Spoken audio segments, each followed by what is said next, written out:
Mulialah namamu Yesus, Tuhan Juru Selamat kami. Yesus yang lahir, hidup dan mati serta bangkit dari kematian. Yesus yang hidup itulah yang kami sembah. Dan yang meninggalkan rohnya yang suci, roh yang kudus bersama dengan kami. Kami beribadah dalam pesta perayaan ibadah hari ini. Kami ingin mendapatkan jawaban daripadamu. Jawaban lewat pujian penyembahan. Jawaban Tuhan lewat firman. Jawaban Tuhan lewat segala rangkaian ibadah. Kami diberkati. Biarlah nama Yesus dimuliakan. Kami dilepaskan, dibebaskan, disembuhkan, dipulihkan. Kami mendapatkan jawaban daripadamu. Saat ini kami mau mendengar firman, berikan konsentrasi kepada kami. Sehingga firman itu memberkati kami. Membuka, mencelikkan wawasan kami. Semakin dekat kepadamu. Saudara-saudara kami yang mengikuti secara live, Engkau memberkati dan mengurapi video live, baik YouTube kami. Kau memberkati. Terima kasih, terpuji-pujilah namamu. Demi putramu Yesus Kristus. Kami minta Roh Kudus ambil alih ruangan ini. Demi nama Yesus Kristus. Amin. Silakan duduk Bapak Ibu. Shalom. Puji Tuhan, apa kabar? Saudara diberkati dengan pujian dan penyembahan. Haleluya. Puji Tuhan. Bapak Ibu, saya tetap dengan janji saya. Saya masih berbicara menyambung seri. Tema kita apa? Berlari kepada Tuhan. Berlari kepada Tuhan. Minggu lalu saya sudah berbicara apa bentuk-bentuk orang yang berlari kepada Tuhan. Tapi hari ini kita mau berbicara tentang pribadi orang yang berlari kepada Tuhan. Kemarin saudara, sifat orang yang berlari kepada Tuhan itu seperti apa? Hari ini kita mau berbicara tentang karakter pribadi orang yang mencari Tuhan. Saudara siap? Siap? Oke, kiri kanan bilang, kita konsentrasi firman sekarang. Siap? Tolong di layar dibantu. Kita mulai saudara, ada banyak ayat dalam poin saya yang pertama. Kita mulai dengan Mazmur pasal 42. Mazmur 42. Ya.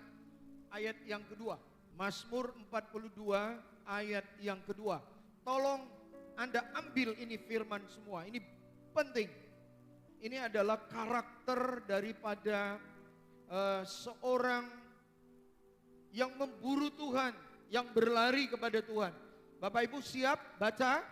Catat firman ini, pulang baca. Sehingga imanmu bertumbuh.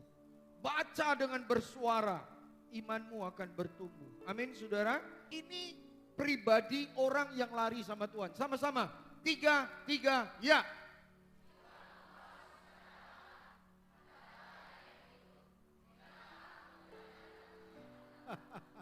Ada amin saudara. Jiwaku haus. Pernah enggak Anda haus sama Tuhan? Atau hausnya cari duit terus? Kejar duit terus. Apa yang dicari orang? Pagi, siang, sore, malam. Benar enggak saudara? Hey, come on man. Uang itu penting. Kalau enggak ada uang, listrik ini enggak hidup. Betul enggak? Kalau enggak ada uang, AC ini enggak sejuk di ruangan ini. Betul enggak? Persembahan-persembahan yang saudara berikan, persepuluhan saudara yang saudara berikan, itu operasional gereja berjalan lebih baik. Ada amin Bapak Ibu? Jadi Bapak Ibu, uang itu perlu. Kalau enggak ada uang juga enggak jalan pekerjaan Tuhan. Haleluya. Haleluya. Nah, satu ayat dia bilang jiwaku haus. Pernahkah engkau haus akan Tuhan? Pernahkah engkau duduk sendiri merindukan Dia? Atau yang kau rindukan siapa? Dulu waktu kita masih muda, kita pacaran, ya. Kita rindu sama siapa? Saya dulu masih muda, saya tinggalnya di asrama, saudara. Saya kuliah di luar dulu, saya tinggal di asrama. Jadi di asrama itu tempat tidurnya ada 3, satu kamar. Kami 3, ya kan? Tapi tempat tidurnya double. Tahu double? Bawah, atas. Aku tidur di sudut di atas. Jadi kalau namanya mahasiswa dapat surat itu senang kali. Senang kali. Ada box kami, ya, box mahasiswa itu. Jadi setiap siap makan siang mahasiswa pada pergi ke box, ada kunci. Buka lihat, ada surat enggak? Ya, ada kawan saya orang Amerika, namanya Bob. Ya, kawan satu kamar saya tidur. Dia rupanya dapat surat, saya enggak tahu dia dapat surat. Jadi ini tempat tidur saya, gini tempat tidur dia di bawah. Jadi apa yang dia buat di sini saya tahu. Nampak kan? Karena kan saya di atas, dia di bawah sini, ngadapnya gini, saya ngadapnya gini, kepala di sini. Nampak? Rupanya dia dapat surat, udah siap makan, dia lari ke kamarnya. Lari. Sampai di kamar dia baca surat, dia baca. Nah, aku udah siap makan, ada ngobrol sana ngobrol sini, aku masuk ke kamarku. Waktu aku masuk kamar, ya ada 1 jam bisa istirahat. Aku naik ke atas tempat tidur. Aku lihat kawan dia ngapain kok bolak-balik baca surat. Suratnya 1 tapi bolak-balik dibaca. Ya kan baca, waktu baca ketawa-ketawa dia. Cengar-cengir gitu loh, ketawa-ketawa. Terus dilipat lagi suratnya. Udah dilipat, jadi dia pikir, gak lama dia ambil lagi di bawah bantal suratnya, dia baca lagi. Ya, karena dia teman dengan saya bilang, hey Bob, what's up? Saya bilang, ngapain kau ketar-ketir? Saya bilang, my feel, Bapak Ibu, begitu bola balik dibaca suratnya, waduh, ya kan? Tapi bagaimana jiwamu pernah haus membaca surat cinta ini? Kapan kau baca ini? Atau kau terus dipajak siang malam? Terus kau belanja siang malam? Kapan kau baca? Ini surat cinta ini. Antara manusia dan Tuhan. Orang Kristen yang tidak baca ini, dia gampang dibohongi orang. Orang Kristen yang tidak bergaul dengan kebenaran firman. Ingat, Alkitab bilang, jikalau engkau mengenal kebenaran, artinya Anda punya pilihan. Mau kenal ini kebenaran atau tidak. Tidak ada paksaan. Loh Pak, saya nggak bisa baca. Mataku udah kabur. Paling tidak kamu punya anak. Benar nggak? Panggil dia duduk, kamu duduk. Baca nak. Anak saya 3. 3 wajib baca Alkitab 1 hari 3 pasal. Wajib. Tidak bisa tidak. Anak saya yang laki-laki, dia benci sekali lihat saya. Karena saya suruh dia 1 hari baca 3 pasal. Benci. Dulu saya periksa malam, mana yang kau baca? Apa hasilnya? Apa? Coba aku tanya sama kau, dari mana kau baca? Dia benci sekali dengan saya. Bapak Ibu, satu hari saya lupa dia semester berapa di perguruan tinggi. Satu hari dia pulang siang-siang, udah jam 3. Dia pulang sampai rumah, dia lari cari saya. Dia bilang, mana papa katanya. Saya dengar saya di kamar, dia lari. Saya pikir ada apa anak ini siang-siang. Taruh mobil, langsung dia lari cari saya. Saya pikir, papa, terima kasih papa katanya. Saya bilang, hei, kenapa anakku? Aku bilang, terima kasih papa katanya. Kenapa? Tadi dosen penguji kami, dosennya Stephen Tong katanya. Semua yang dia tanya bisa aku jawab. Karena aku setia baca Alkitab dulu. Walaupun aku ngamuk-ngamuk, aku benci kali sama papa katanya. Aku marah kali, benci kali. Ternyata 3 pasal satu hari ada yang melekat di otakku. Hari ini aku lulus katanya. Ada orang tua di sini. Orang tua, selagi kau punya kesempatan mendidik anakmu, didiklah anakmu dengan baik. Kalau kau tidak mendidik anakmu hari ini, besok dia yang akan mendidik engkau. Masih bersama dengan saya. Kitab Amsal bilang rotan anakmu katanya. Mana dengar semua? Ya, rotan anakmu, rotan itu bukan hanya pakai rotan. Kalau dia nggak belajar, main HP terus setengah malam, main HP sampai jam 2 pagi nggak tidur. Rotan anakmu, cabut HP-nya. Masih bersama dengan saya. Generasi sekarang ini rela nggak tidur sampai jam 3 pagi, kerjaannya HP, WA, semualah. Aku nggak ngerti, nggak pintar di situ. Tapi Bapak Ibu, orang tua tugasmu, ibu-ibu, bapak-bapak, itu tugasmu datangi sebelum anakmu rusak. Rotan dia. Jiwaku haus. Apakah jiwamu haus?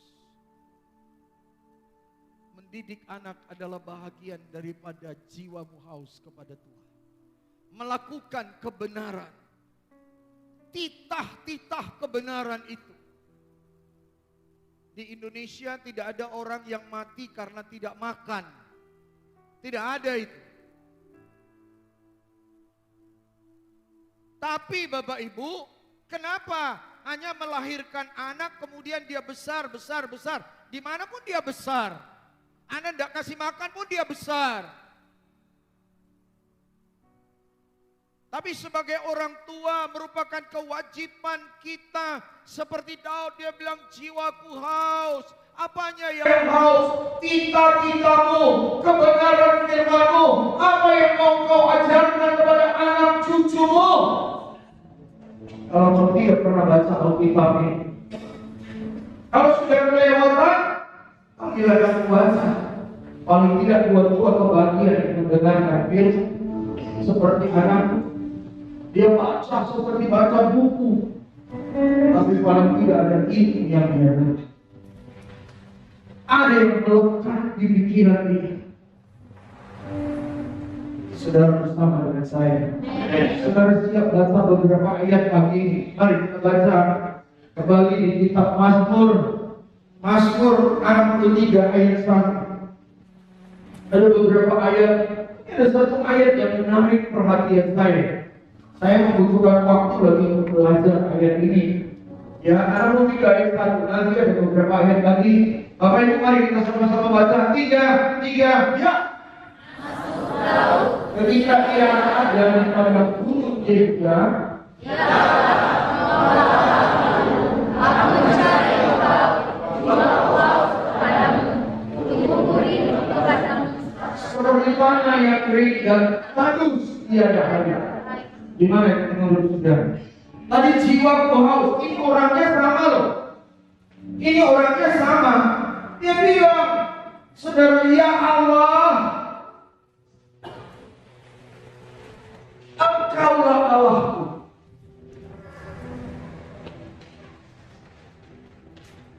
Berapa banyak orang Kristen pergi gereja, tapi masih tinggi paranormal, masih pergi berjimat-jimat, pergi sama dukun-dukun, tanya nasib. Masih di sini. Daud bilang, kalau kau cinta Tuhan, engkau merindukan dengan Tuhan itu, atau saya gabungkan dua poin menjadi satu. Kedekatanmu dengan Tuhan itu ada. Engkau akan berkata, ya Allah, engkaulah Allah. Satu saja. Tidak ada dua. Tidak ada tiga. Aku mencari kau, aku cari kau. Kemana kau cari Tuhan? Di jalan. Benar tidak saudara? Ya, simpan ayat ini sebentar ya. Aku mencari kau. Kita lari ke ayat lain. Sebentar, lari. Coba ini. Kita lari ke ayat lain. Asli saudara. Mazmur 26 ayat 8. Ini nanti ayat balik ya. Ayat ini balik bicara. Ya, Mazmur 26 ayat 8. Mari sama-sama kita baca. Tiga, ya.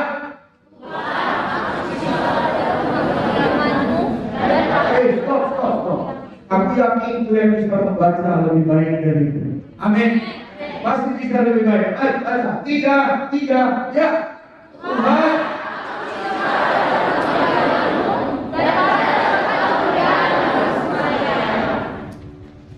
Aku cinta rumahmu Tuhan. Betul tidak saudara?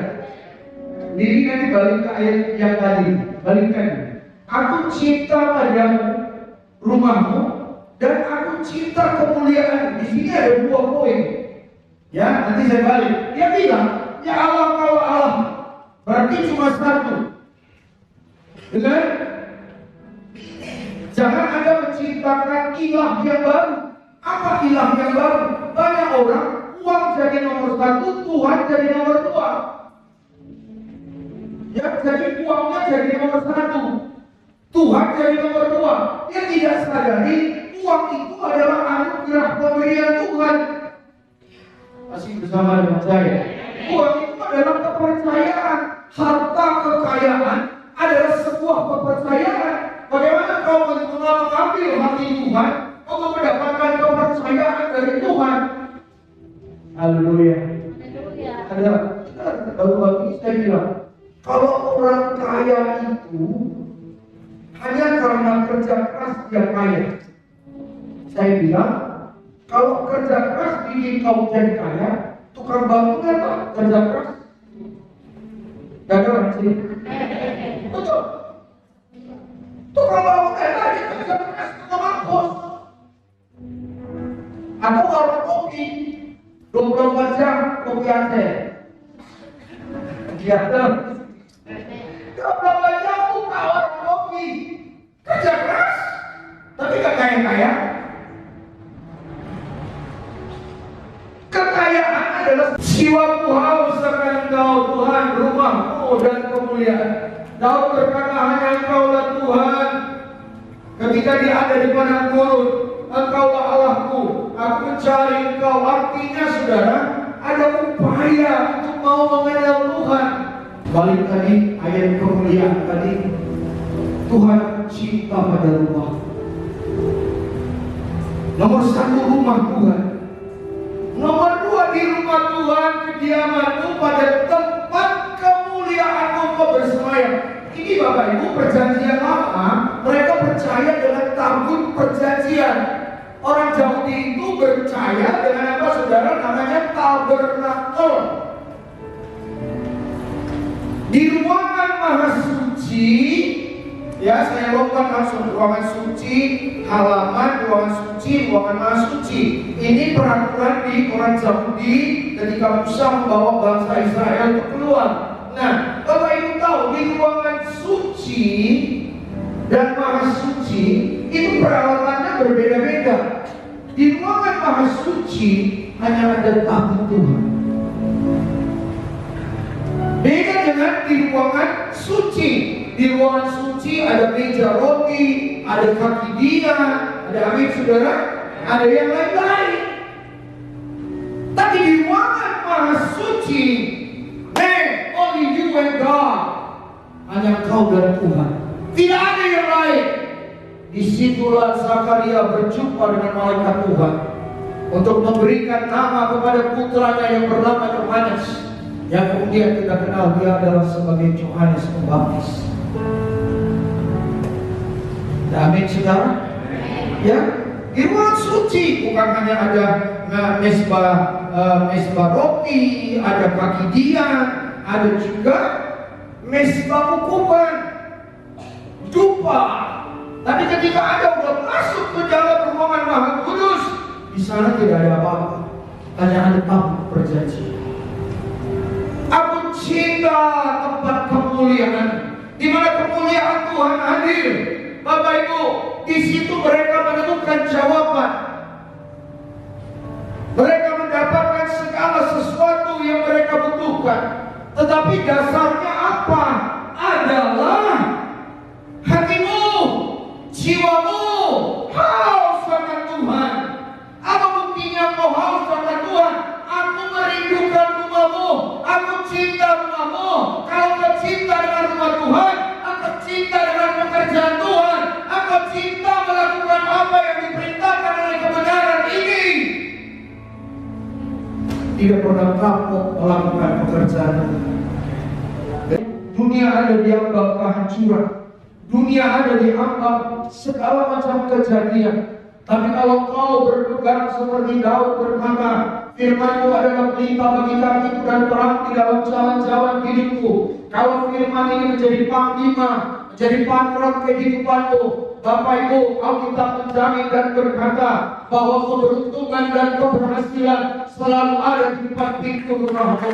Karena itu adalah jaminan bagi orang yang menjadikan hewan menjadi tumpuan tempat yang tertinggi. Amin, Bapak Ibu. Boleh satu ayat lagi, 143 ayat 6. Kita masih poin saya yang pertama, 143 ayat yang ke-6. Aku menadahkan tanganku kepadamu, jiwaku haus kepadamu, seperti tanah yang tandus. Ini orang hebat sekali. Saya kalau baca tentang Daud ini, saya terkagum-kagum sekali. Satu hari, anak kandungnya sendiri memberontak sama dia. Masih ingat saudara? Anak kandung siapa? Daud memberontak. Dan sebagian panglima perang Daud yang dia bersama-sama dengan dia ketika dia ada di dalam gua Adulam, bersama-sama dengan putranya ini, ingin mengangkat dia menjadi seorang raja. Tetapi Daud belum merestuinya. Lalu anak kandungnya sendiri bilang begini kepada salah seorang panglima perang Daud yang bernama Hitofel. Hitofel adalah panglima perang Daud. Hitofel, kau bunuh bapakku. Masih bersama dengan saya? Hitofel tertawa melihat putra Daud. Dia bilang, kau bunuh bapakku. Dia ketawa. Kau pikir bapakku ini gampang dibunuh? Masih bersama dengan saya? Kau pikir bapakku ini gampang dibunuh? Walaupun pada waktu itu Daud sudah menjalani usia tua. Hitofel, panglima perang Daud, sejak dari gua Adulam, dia bilang kepada putra Daud, dia bilang, kalau kau punya 3.000 orang panglima perang yang sudah biasa berperang sebagai pahlawan perang, kau kasihan baru waktu perang menghadapi Daud. Ini adalah perkataan Hitofel. Bapak Ibu bersama dengan saya. Artinya begini, satu orang Daud untuk mematikan dia butuh 3.000 orang panglima perang, pahlawan perang maksud saya. Hitofel panglima perang, dia tidak mampu menghadapi Daud, sekalipun Daud sudah tua. Saudara bersama dengan saya. Anda tahu dia, aku menadahkan tanganku kepadamu, jiwaku harus kepadamu seperti tanah yang tandus.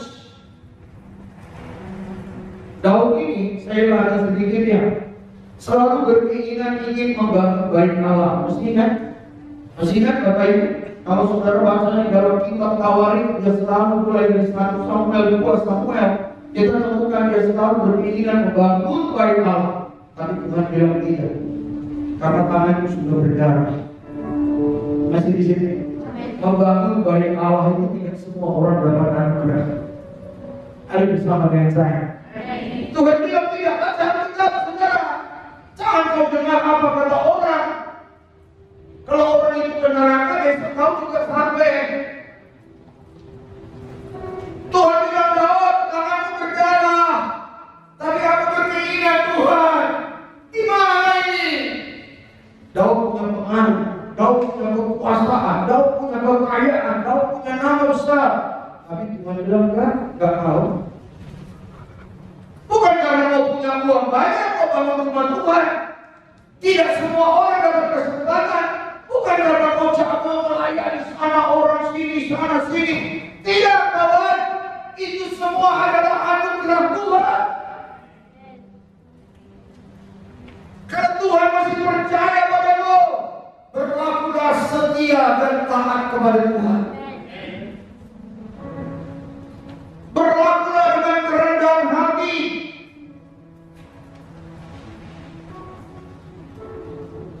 Poin saya nomor 1, kedekatan dan kerinduanmu dengan Tuhan itu menentukan hidupmu di dalam Tuhan. Keberhasilan dan keberuntungan bukan ditentukan siapa kau dan apa latar belakang. Daud adalah seorang anak yang dilupakan oleh ayah kandungnya sendiri. Ketika seorang nabi datang hendak mengurapi dia sedang ada di padang gurun. Ayahnya hanya menampilkan anak-anaknya yang terbaik. Tapi tahukah saudara, Allah yang melihat hatimu.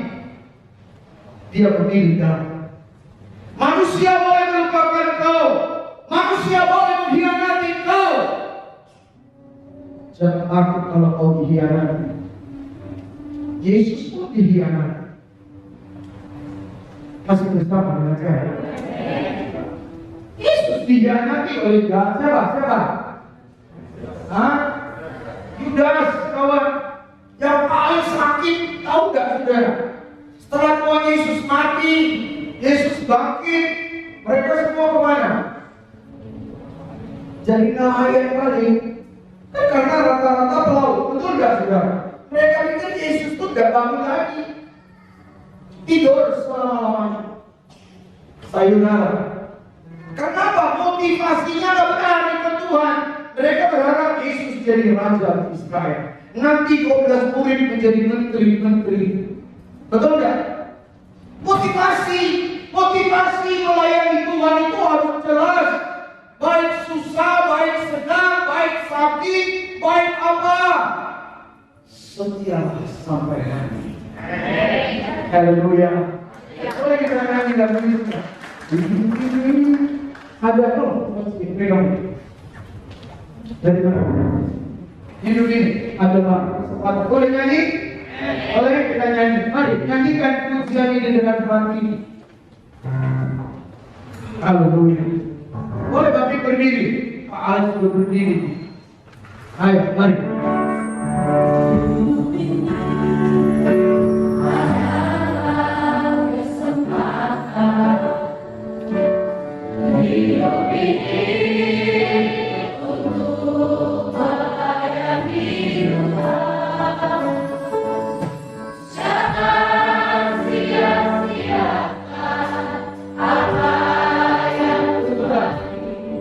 Hidup ini adalah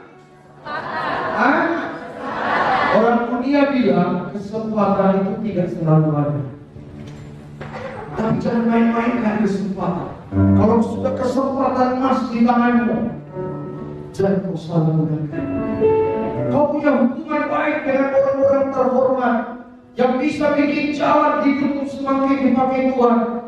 jangan rusak jalan. Karena kesempatan tidak selalu ada. Masih bersama dengan saya. Bapak Ibu, hidup adalah sebuah kesempatan. Tidak selamanya ada kesempatan.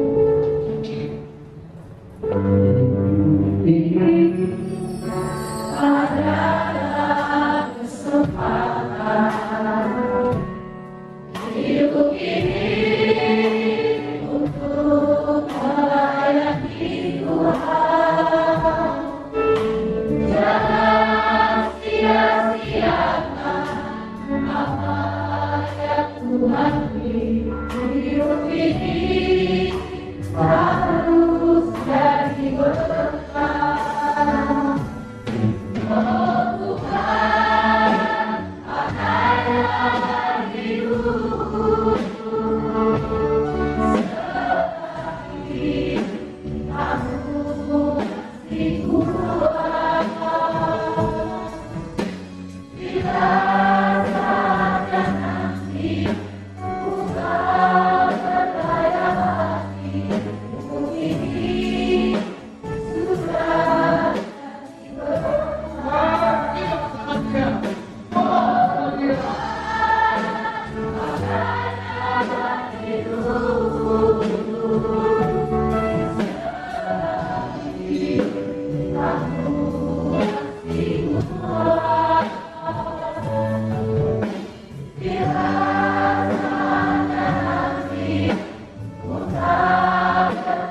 hati, hidup ini sudah jadi berkah. Haleluya, haleluya. Angkat kepala sebentar, 1 menit aja. Ngomong sama Tuhan sesuai dengan lagu ini. Selagi aku masih kuat Tuhan, jangan aku disibukkan dengan kepentinganku sendiri. Bila aku tua nanti, aku menoleh ke belakang. Aku akan berkata hidupku sudah berakhir. Jangan aku sia-siakan kesempatan karena mulut, karena kelakuan. Tolong aku, rubah, perbaharui, karena hanya Engkau satu-satunya Allah. Tidak ada yang baik. Terima kasih. Kalau Engkau Allahku, Engkau yang mengikuti. Rumahmu menjadi kerinduan, tempat kemuliaan. Kudapatlah firman di tempat. Terima kasih dalam nama Yesus. Yang saya katakan, yang kedua. Poin kedua, ada 2 ayat. Mau lihat? Ini saya sudah bagi kemarin. Ayub pasal 42 ayat 5. Ayo coba sedikit, katanya 5 menit. 42 ayat 5. Catat ya ayat-ayat yang saya berikan. Jangan sok pintar. Otak kita ini gak mau putar ya. Oke, sama-sama baca. 3, ya.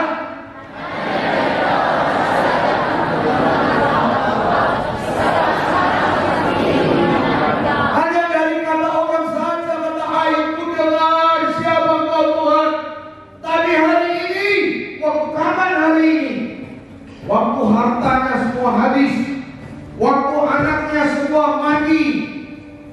Hari ini aku tidak mengenal Engkau dari kata orang, tapi aku kenal Engkau secara pribadi. Haleluya. Cepat sedikit, tolong saya cepat. Jangan sempat berapa itu? 39 sampai berapa? Itu kalau aku yang disuruh khotbah memang panjang. Yohanes 4:39 sampai 42. Saya baca ya, Anda nyimak. Oke. Dan banyak orang Samaria dari kota itu telah menjadi percaya. Simak ya, kepadanya. Ya, di situ rumusnya Yesus. Karena perkataan perempuan itu. Tadi Ayub bilang, aku kenal Engkau dari kata orang. Sekarang kota Samaria mengenal Tuhan dari kata perempuan itu. Makanya Tuhan Yesus waktu ketemu dengan orang yang sembuh dari kolam Bethesda, kan dia ditanya karena hari Sabat dia bawa tilam. Orang tanya, siapa yang suruh kau angkat tilam? Ini kan hari Sabat. Wah, aku gak kenal orangnya. Satu hari dia ketemu Tuhan Yesus di kota. Dia bilang, Guru, akulah orang yang sembuh. 30 sekian tahun aku lumpuh, tapi kau sembuhkan aku. Tuhan Yesus apa jawabannya? Bagus kau selesai, tapi jangan kau berbuat dosa lagi, supaya yang lebih parah jangan datang sama kau. Ada dua kalimat di sini. Supaya yang lebih parah artinya kalau kau cuma infeksi paru-paru, bukan cuma infeksi paru-paru, semua organ tubuhmu bisa infeksi. Karena ini disebutkan secara supernatural. Kau harus cinta Tuhan, kau harus rindu kediaman rumah Tuhan, persekutuan orang-orang percaya. Makanya ada ponsel, makanya ada ibadah mujizat. Nah, amin saudara. Wadah jangan kau balik buat dosa, artinya jangan kau jauh-jauh dari Tuhan. Setia kau dengan Tuhan. Siapa lagi? Aku cuma alat Tuhan. Amin saudara. Jadi Bapak Ibu yang terakhir, ya udah berdiri orang di belakang, udah siap waktunya. Tadi ayatnya udah 2. Jadi orang Samaria bertobat karena kesaksian perempuan Samaria. Ada amin saudara? Ada amin? Apakah kau bersaksi? Minggu pertama ibadah mujizat dimulai kembali. Ibadah pengurapan ditambah. Yang ketiga hari. Jadi poin saya yang ketiga itu apa Bapak Ibu? Engkau harus naik kelas.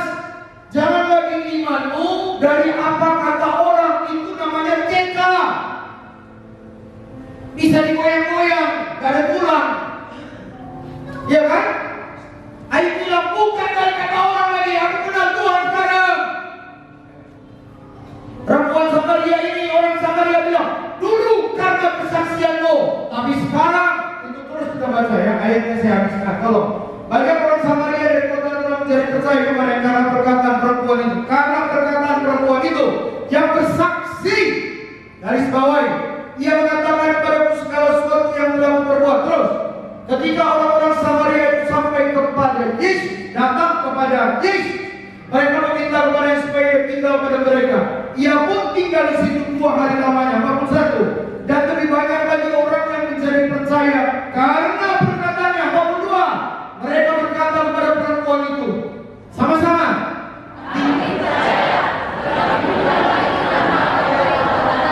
sebab kami sendiri telah mendengar dari dia. Kami tahu bahwa dialah benar-benar juru selamat dunia. Haleluya!